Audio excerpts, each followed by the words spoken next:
आप देख रहे हैं देश लाइव, देश की आवाज। आदाब, नमस्कार, सत श्री अकाल। देश लाइव में आपका स्वागत है। मैं हूं सहल कुरैशी।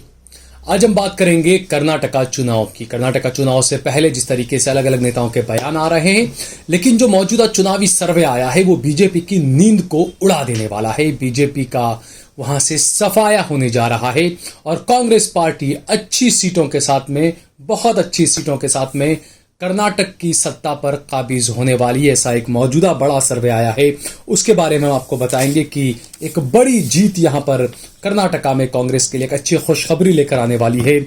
और edina.com का ये सर्वे है और इसमें बताया गया है कि कांग्रेस पार्टी इस बार कर्नाटका में बहुत अच्छा परफॉर्मेंस करने वाली है। और इसीलिए क्या ये माना जाए कि जो इंटरनल भी जो सर्वे कराए जा रहे हैं, क्या वहां पर बीजेपी ने अपनी बुरी हार को भांप लिया है? इसी वजह से अमित शाह हिंदू मुसलमान वाले बयान दे रहे हैं। क्या इसी वजह से बीजेपी के जो तमाम नेता हैं वो मुसलमानों के खिलाफ बयान दे रहे हैं? ये तमाम चीजें उसी तरफ इशारा कर रही है।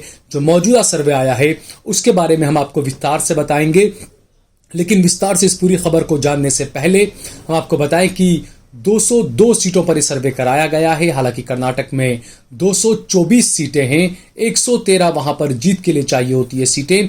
तो 202 लोगों का ये सर्वे, 202 सीटों पर यह सर्वे कराया गया। तकरीबन 41,000 से ज्यादा लोगों ने इस सर्वे में हिस्सा लिया और हर एक पोलिंग बूथ से जो है वो तकरीबन हर एक विधानसभा से तकरीबन 25 लोगों के सवाल जवाब इसमें इस सर्वे में उन लोगों से किए गए थे। तो इस बारे में हम आपको तफसील से बताएंगे, विस्तार से बताएंगे। लेकिन उससे पहले अगर आपने हमारा चैनल देश लाइव सब्सक्राइब न किया हो तो हमारे चैनल को जरूर सब्सक्राइब कर लें।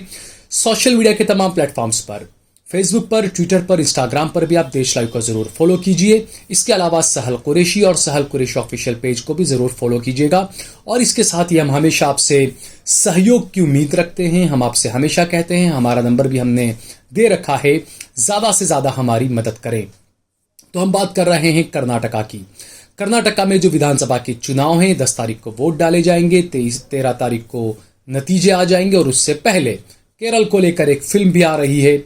मुसलमानों की छवि को बर्बाद करने के लिए चुनाव से पहले इस तरह की फिल्में आना आम बात हो चुकी है। कश्मीर फाइल्स आपको याद ही होगा।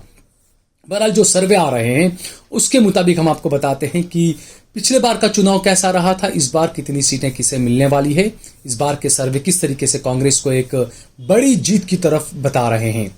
हम आपको बता रहे हैं, आप देखिए इस स्क्रीन पर जो नजर आ रहा है, जो वोट शेयर बताए जा रहे हैं। 2018 में कांग्रेस पार्टी को 38.1% वोट मिला था, बीजेपी को 36.3% वोट मिला था, जेडीएस को 18.3% वोट मिला था। जबकि अदर्स की बात करें, अन्य की बात करें, तो 0.7% वोट 2018 में मिला था। जबकि अब बात करें 2023 की, तो 2023 में कांग्रेस पार्टी का वोट प्रतिशत अच्छा खासा बढ़ रहा है।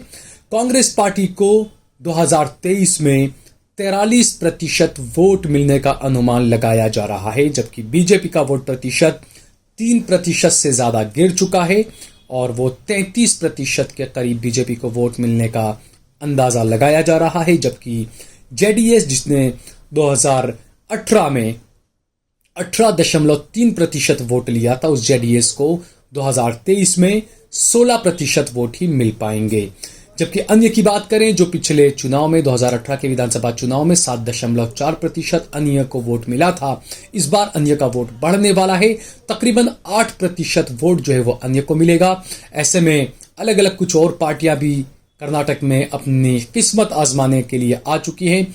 शरद पवार की पार्टी भी न जाने क्यों कर्नाटका में चुनाव लड़ने की बात कर रही थी। ये तमाम चीजें भी है, ये भी एक फैक्टर होगा कि आखिरकार वो किसको नुकसान पहुंचाएंगे। वहीं अगर बात करें सीटों की, तो 2018 के चुनाव में कांग्रेस पार्टी को 80 सीटें मिली थी, बीजेपी को 104 सीटें मिली थी, जेडीएस को 37 सीटें मिली थी, अन्य को 3 सीटें मिली थी। यानी कांग्रेस पार्टी को 2018 के अंदर 80 सीटें मिली थी, 38 वोट मिला था, 38.1% वोट मिला था। बीजेपी को 2018 में 104 सीटें मिली थी, 36.3% वोट मिला था। जेडीएस को 37 सीटें मिली थी, 18.3% वोट मिला था। तो ये जो चीजें हैं ये हम आपको बता रहे हैं। अब 2023 का ये आंकड़े हैं। ये आंकड़े बता रहे हैं कि 2023 में जो विधानसभा चुनाव होंगे, जो वोट डाले जाएंगे 10 मई के दिन, 13 मई को नतीजे आएंगे, तो इसमें यह बताया जा रहा है कि 132 से 140 सीटें कांग्रेस पार्टी जीत सकती है कर्नाटका के मौजूदा विधानसभा चुनाव में, जबकि जो बीजेपी पिछले चुनाव में 104 सीटें जीत कर आई थी, उस बीजेपी को महज 57 से 65 सीटें मिलने का अनुमान है। जबकि जेडीएस जो 2018 में 37 सीटें जीती थी, उस जेडीएस को महज 19 से 27 सीटें मिलने का अनुमान है। जबकि अन्य के खाते में 3 सीटें 2018 में गई थी, लेकिन इस बार जो है वो 1 से 5 सीट अन्य को मिल सकती है। ये जो सर्वे कराया गया है इडीना की तरफ से, idina.com ने यह सर्वे कराया है। इसमें 55% पुरुषों को शामिल किया गया था, जबकि 45% महिलाओं को शामिल किया गया था। उनसे कई सवाल किए गए थे। वो क्या क्या सवाल थे? वो भ्रष्टाचार को लेकर सवाल थे, वो बेरोजगारी को लेकर सवाल थे, महंगाई को लेकर सवाल थे, सरकार की कौन सी स्कीमों से आप खुश हैं, इस तरह के तमाम सवाल इसमें थे। वो भी हम आपको विस्तार से बता रहे हैं, क्योंकि बीजेपी को तो जो ये रहा है नुकसान इसमें साफ नजर आ ही रहा है। लेकिन जेडीएस का क्या होगा? जो कांग्रेस की जो सीटें बढ़ रही है, वो सीटें बीजेपी से तो छीनेगी ही कांग्रेस पार्टी कई सीटें, लेकिन क्या जेडीएस की भी सीटें कम होगी? जेडीएस वहां की एक इलाकाई पार्टी है, तो ये भी देखने वाली बात होगी। और ये भी सवाल उठ रहे हैं कि क्या इस तरह के इंटरनल सर्वे जो आ रहे हैं, जिसमें बीजेपी को बुरी हार का सामना करता हुआ दिखाया जा रहा है, क्या इसी वजह से बीजेपी के तमाम बयानवीर जो है वो मैदान में आ चुके हैं, उल्टे पुल्टे और इस तरह के घटिया किस्म के बयान देने के लिए? क्योंकि 67% लोगों ने कहा है कि मौजूदा बीजेपी की सरकार सही नहीं है, इसे बदल दिया जाना चाहिए। कर्नाटक की 67% जनता मानती है कि कर्नाटका की जो बीजेपी की बोमैया की सरकार है वो सही नहीं है, इसे बदल दिया जाना चाहिए। जबकि 33% लोगों का कहना है कि ये सरकार अच्छी है, इसे दोबारा मौका दिया जाना चाहिए। यानी 33% लोग जो चाहते हैं सरकार को मौका दिया जाए, लेकिन 67% लोग चाहते हैं कि सरकार को बदला जाना चाहिए। लेकिन इस सर्वे के अंदर सबसे बड़ी हैरानी की बात यह है कि जो बीजेपी को पिछली बार जो वोट देने वाले लोग थे, उनमें से 27% लोग ऐसे हैं जो इस सरकार से खुश नहीं हैं, जो चाहते हैं कि बीजेपी की जो मौजूदा सरकार है उसे वोट नहीं देना चाहिए, इस सरकार को हटाया जाना चाहिए। बीजेपी के खिलाफ हो चुके हैं बीजेपी को वोट देने वाले 27% लोग, और वो चाहते हैं कि सरकार बदल जानी चाहिए। जबकि पिछली बार कांग्रेस को जिन लोगों ने वोट दिया था, उनमें से 13% लोग बीजेपी की मौजूदा सरकार से खुश नजर आ रहे हैं। उन्होंने कहा कि सरकार बीजेपी की सही है, बीजेपी की सरकार को वापस आना चाहिए। जबकि जो मौजूदा जेडीएस के जो हैं, जो मौजूदा सरकार है, जितने विधायक जीत कर आए हैं जेडीएस के, क्योंकि हमने बताया 37 विधायक जीते थे जेडीएस के 2018 में, तो जेडीएस के भी 12% ऐसे वोटर हैं जो चाहते हैं कि बीजेपी की यह सरकार बरकरार रहे। यानी कि कांग्रेस के 13% वोट खिसके बताए रहे हैं, 13% लोग इसमें बता रहे हैं जो बीजेपी से खुश हैं, 12% जेडीएस के वोटर हैं जो बीजेपी की तरफ खुश हैं। लेकिन इन दोनों को मिला भी दें अगर, तो 13 और 12 आप देखिए 15% होता है जो बीजेपी के फेवर में जा रहा है। लेकिन बीजेपी को जो नुकसान है वो 27% जो बीजेपी से खिसक रहा है। तो अगर इस 15 की भरपाई भी करें तो भी तकरीबन 12% वोट बीजेपी को नुकसान होता हुआ कर्नाटका में नजर आ रहा है। इसके अलावा हम आपको बता दें कि 68% लोग ऐसे हैं जिन्होंने भ्रष्टाचार को बड़ा मुद्दा बताया है। जी हां, कर्नाटक के मौजूदा सर्वे में यह बताया गया कि राज्य के 68% लोग भ्रष्टाचार को बड़ा मुद्दा मान रहे हैं। और दूसरा नंबर पर आता है महंगाई का मुद्दा। राज्य के 47% लोग महंगाई को बड़ा मुद्दा मान रहे हैं, 34% लोग बेरोजगारी को बड़ा मुद्दा मान रहे हैं, 13% लोग महिला सुरक्षा को बड़ा मुद्दा मान रहे हैं, जबकि दूसरे 13% लोग पानी और बिजली को बड़ा मुद्दा मान रहे हैं। स्वास्थ्य सेवाओं को 12% लोग बड़ा मुद्दा मान रहे हैं। 33% लोगों ने कहा है कि बासावराम बोम्मई की बीजेपी की सरकार आज तक की सबसे भ्रष्ट सरकार है। तो ये जो आंकड़े हम आपको बता रहे हैं कि राहुल गांधी और कांग्रेस पार्टी जो मुद्दा उठा रहे हैं, भ्रष्टाचार का मुद्दा, महंगाई का मुद्दा, बेरोजगारी का मुद्दा, और यही 3 वो मुद्दे हैं कि इस वक्त कर्नाटक की जनता के दिलो दिमाग में सबसे ज्यादा असर कर रहे हैं। इसीलिए राज्य के 68% लोग जो है वो भ्रष्टाचार को बड़ा मुद्दा मान रहे हैं। 47% लोग महंगाई को बड़ा मुद्दा मान रहे हैं, जबकि 34% लोग जो है वो बेरोजगारी को बड़ा मुद्दा मान रहे हैं। जबकि 13% लोग ऐसे भी हैं जो महिला सुरक्षा को बड़ा मुद्दा मान रहे हैं। उनका मानना है कि राज्य में महिलाएं सुरक्षित नहीं हैं बीजेपी के राज में। ऐसे 13% लोग हैं जो मानते हैं। ये यकीनन बीजेपी के लिए बुरी खबर साबित होती हुई फिलहाल तो नजर आ रही है। जबकि दूसरी तरफ हम देखें, जब जनता से यह पूछा गया कि राज्य में सबसे ज्यादा भ्रष्ट सरकार कौन सी रही है, तो वो भी आप हमारी इस स्क्रीन पर देखिए। 33% लोगों ने कहा कि बीजेपी की जो मौजूदा बासाओराम बोम्मई की जो सरकार है वो अब तक के इतिहास की कर्नाटका की सबसे भ्रष्ट सरकार है। जबकि 14% लोगों ने कहा कि येदुरप्पा की सरकार ज्यादा भ्रष्ट थी। यानी कि बीजेपी के ही मुख्यमंत्री और पहले और दूसरे नंबर पर हैं। जबकि कांग्रेस पार्टी के लिए 12% लोगों ने कहा कि कांग्रेस पार्टी की सिद्धरमैया सरकार भ्रष्ट सरकार थी। 8% लोगों ने कहा कुमारा स्वामी की सरकार भ्रष्ट सरकार थी। लेकिन सबसे ज्यादा जो यहां पर निकल कर आ रहा है वो मौजूदा जो बीजेपी की सरकार है, जिसके मुख्यमंत्री बासावराम बोम्मई हैं। 33% लोग उन्हें सबसे ज्यादा भ्रष्ट मानते हैं।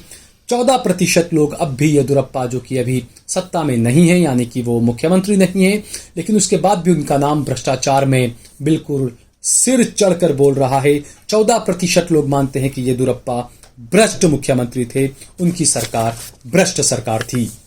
वहीं जनता के 35% मौजूदा विधायकों को भी जो है वो जनता बदलना चाहती है। जब पूछा गया कि विधायक जो आपके हैं वो किस तरह का काम कर रहे हैं, सर्वे में जब ये पूछा गया तो जनता ने ये बताया कि 35% विधायक ऐसे हैं जिनको हम बदल देना चाहते हैं।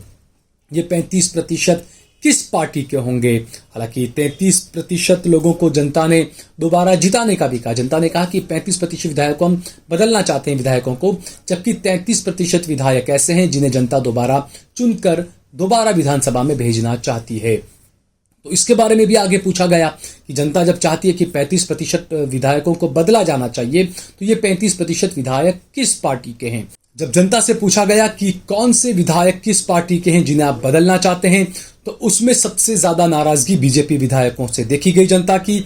जनता ने कहा कि बीजेपी के 58% विधायकों को बदला जाना चाहिए और शायद इसीलिए बीजेपी ने 52%, माफ कीजिएगा, 52 नए उम्मीदवार मैदान में उतारे हैं।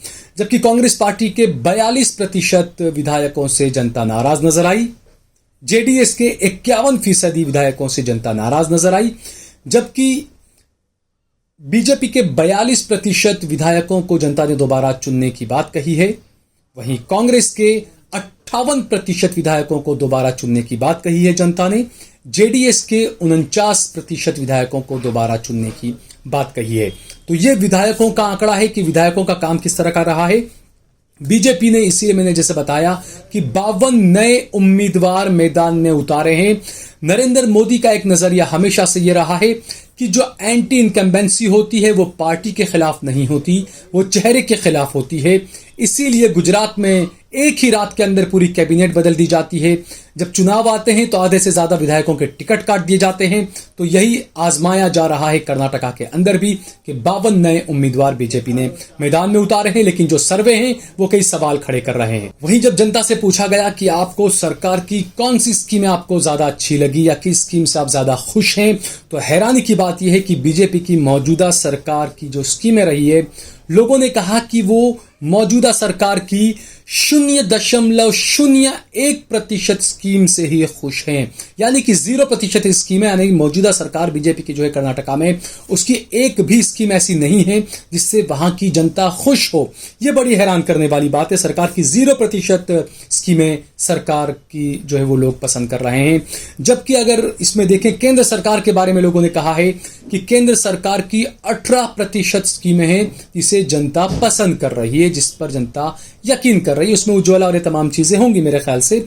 और दूसरा ये हैरानी की बात है कि तकरीबन 2.3% लोगों ने ऐसा कहा कि जब कांग्रेस सत्ता में थी और कांग्रेस जो स्कीमें लेकर आई थी वो स्कीम अभी भी उसको मानते हैं और उस स्कीम पर अभी भी वो फायदा उसको मानते हैं और उस स्कीम पर अभी भी वो यकीन करते हैं। जबकि कांग्रेस पार्टी ने इलेक्शन से पहले, चुनाव से पहले कई वादे किए हैं, अलग अलग वादे हर पार्टी ने किए हैं। तो इसके बारे में लोगों से जब पूछा गया कि क्या आपको कांग्रेस की अन्न भाग्य योजना के बारे में पता है, तो लोगों ने उसके बारे में भी जवाब दिया, जिसमें कांग्रेस पार्टी 10 किलो चावल देने की बात कर रही थी।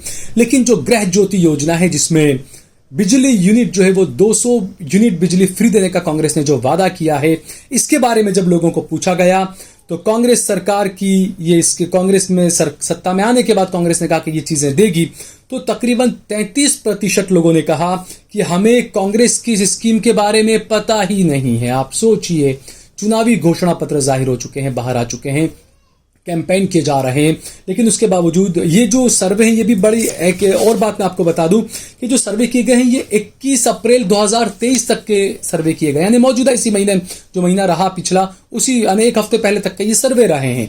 तो इसमें 33% लोग कह रहे हैं कि हमें कांग्रेस की जो स्कीम कांग्रेस लाने का बोल रही है, गृह ज्योति योजना, उसके बारे में हमने सुना ही नहीं है।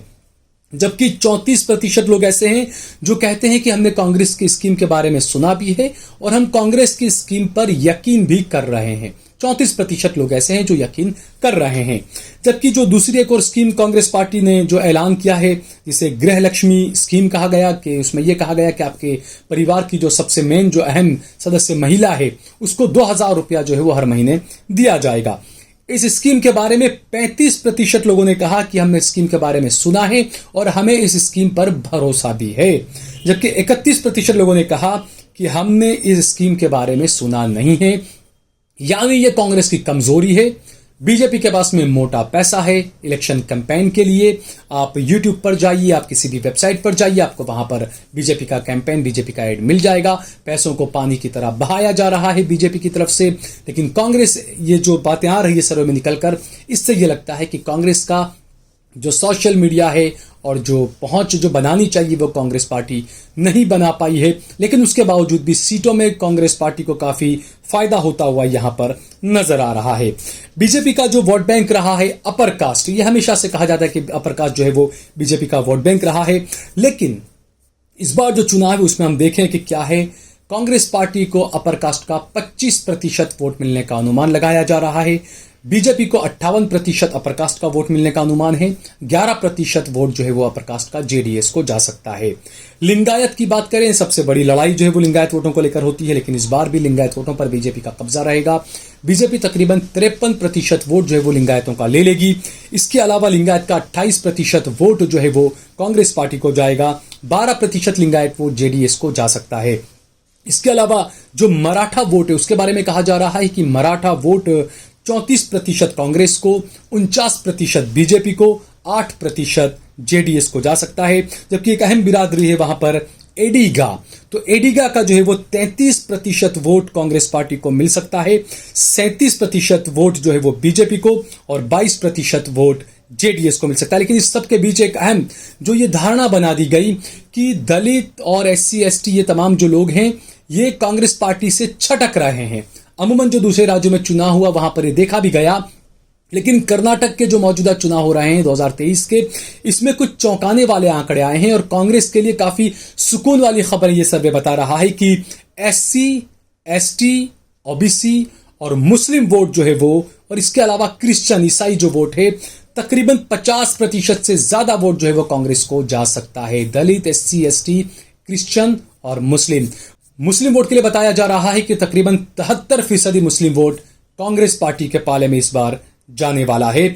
जबकि हैरानी की बात है कि इस बार 10% मुस्लिम वोट भी बीजेपी के पाले में जाता हुआ नजर आ रहा है। वहीं दूसरा एक और अहम समुदाय है वोकालिंगा समुदाय। वोकालिंगा समुदाय का 31% वोट कांग्रेस पार्टी को मिल सकता है। बीजेपी को 24% वोकालिंगा का वोट मिल सकता है, जबकि जेडीएस को 38% वोट जो है वो वोकालिंगा समुदाय का मिल सकता है।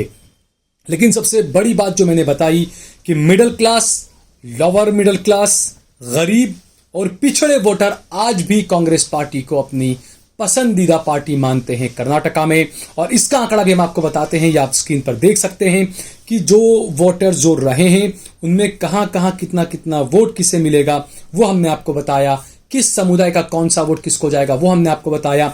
अब आगे हम बताते हैं कि रिजिम के मुताबिक अलग अलग जो नॉर्थ कर्नाटका, दक्षिण कर्नाटका, अलग अलग जो हैदराबाद कर्नाटका, कितनी कितनी सीटें हैं वहां, कितना कितना किसको सीटें मिलने वाली वो हम आपको बता दें, एक बार उस पर भी नजर डाल लेते हैं।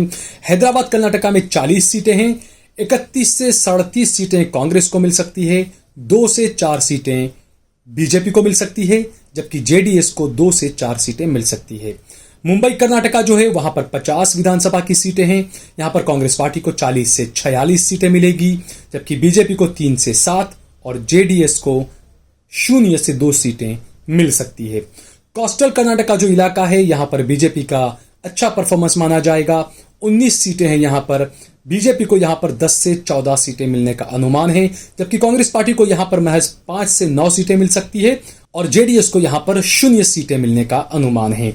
अगर बात करें सेंट्रल कर्नाटका की तो सेंट्रल कर्नाटका में 26 विधानसभा सीटें हैं और यहां पर भी बीजेपी का दबदबा देखा जा रहा है। यहां पर बीजेपी को 19 से 23 सीटें मिलने का अनुमान है, जबकि कांग्रेस पार्टी को महज 3 से 7 सीटें मिल सकती है और जेडीएस यहां पर भी अपना खाता नहीं खोल पाएगी।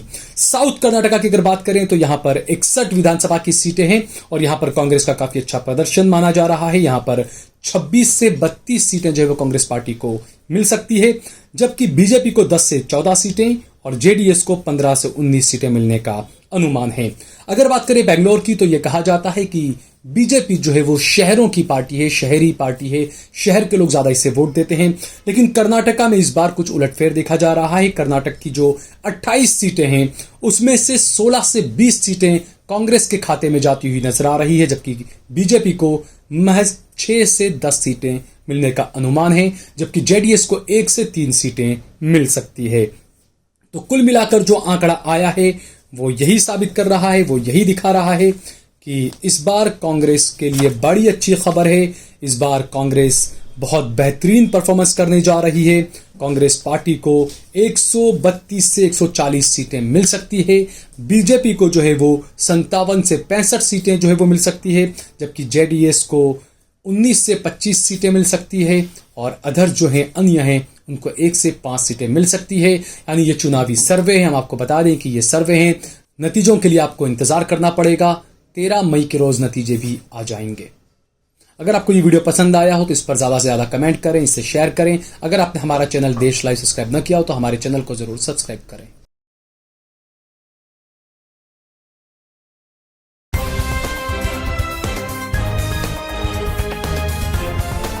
देश और दुनिया की तमाम छोटी और बड़ी खबरों के लिए हमारे चैनल को सब्सक्राइब करना न भूलें और बेल का बटन जरूर दबाएं।